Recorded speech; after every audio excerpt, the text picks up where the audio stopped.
Hello guys, welcome back to our channel. Last వీడియోలో చూపించినట్లుగా vegetable మార్కెట్కి వెళ్ళి ఆకుకూరలు కావాల్సిన సామాన్లు అంతా అయితే చేసుకున్నాము.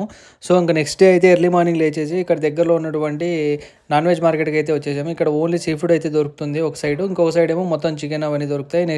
ఈ వీడియోలోనే నెక్స్ట్ చూపిస్తాను. సో ఇక్కడ మనకు కావాల్సిన అన్ని రకాల ఫిష్, ప్రాన్స్ సైజులు, అన్ని రకాల సైజులు కూడా దొరుకుతాయి మనకి. సో మేమైతే పికిల్ కోసం ఒక పర్టికులర్ సైజ్ అయితే వాడుకుంటాము. సో దానికోసం అయితే వెతుకుతున్నాము.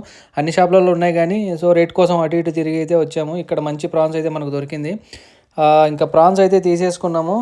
వాటిని అంతా క్లీన్ ఇక్కడే చేస్తారనమాట. అంటే క్లీన్ అంటే నరాలు తీయరు, అదైతే మనం ఇంటికి వచ్చి తీసుకోవాలి. సో మనకు అక్కడ ఓన్లీ పైన షెల్ అయితే తీసేసి ఇస్తారు. సో మనం ఇక్కడ అంతా తీసుకొని అది ప్యాకింగ్ చేసుకున్న తర్వాత ఎగ్జాక్ట్గా ఈ మార్కెట్కి ఆపోజిట్లో అయితే మనకు చికెన్, మటన్ అయితే దొరుకుతుంది. సో అక్కడికి అయితే వెళ్ళిపోయాము. అక్కడ ఎంత బల్క్గా అయితే సేల్ అయితే జరుగుతుందంటే మొత్తం షాప్ వాళ్ళు ఎక్కడెక్కడ వాళ్ళందరూ అయితే ఇక్కడికే వచ్చి కొట్టించుకుంటున్నారు చికెన్ అయితే. ఇంకా మటన్ అన్నీ కూడా బాగా దొరుకుతున్నాయి ఇక్కడ. సో మనమైతే ఒక 6 కేజీల చికెన్ అయితే ఆర్డర్ ఇచ్చాము. ఓన్లీ బోన్లెస్ కావాలి మనకి. ఆర్డర్ అంతా బోన్లెస్ ఉంది. సో ఇదైతే కోడి పేరు వాళ్ళు చెప్పారు కానీ షాప్ వాళ్ళు అది నాకు ఇప్పుడు ఐడియా వస్తలేదు. కానీ కాస్ట్ మామూలు కోడి కన్నా కాస్ట్ ఎక్కువ అయితే ఉంది. ఈ షాప్లో అతను టైం అయితే తీసుకున్నాడు కానీ చాలా మంచిగా మొత్తం బోన్లెస్ పీసెస్ అయితే తీసుకొని చాలా చిన్నగా పికిల్కి కావాల్సిన సైజులో చాలా నీట్గా కొట్టిస్తున్నాడు.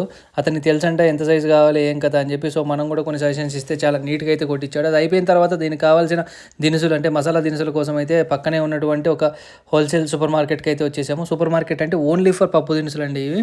ఇక్కడ మనకు అన్ని రకాల లైక్ మిర్చి కానీ అన్ని రకాల ధాన్యాలు దొరుకుతాయి. సో మనమైతే ఇక్కడ మసాలా కావాల్సినవన్నీ తీసేసుకొని ఇంటికి అయితే బయలుదేరి వెళ్ళిపోయాము. సో మనకైతే ఇంక ఇంటి దగ్గర చాలా పని అయితే ఉంది. ఆకుకూరలని కట్ చేసి ఉన్నవన్నీ కడుక్కొని నీట్గా ఆరబెట్టుకోవాలి వాటి డ్రై అయ్యేంత వరకు. సో ఇవన్నీ యాక్చువల్గా గోంగూర అండ్ కొరియాండర్ అయితే ఉంది కదా, ఆ పికిల్స్లో అవి కన్నా వెట్గా ఉన్నాయంటే మాత్రం వాటర్ కంటెంట్ ఉంటే ఈజీగా పికిల్ అయితే చెడిపోతుంది. సో దానికి తగ్గట్టుగా మేమైతే మంచిగా డ్రై చేసుకుంటున్నాము.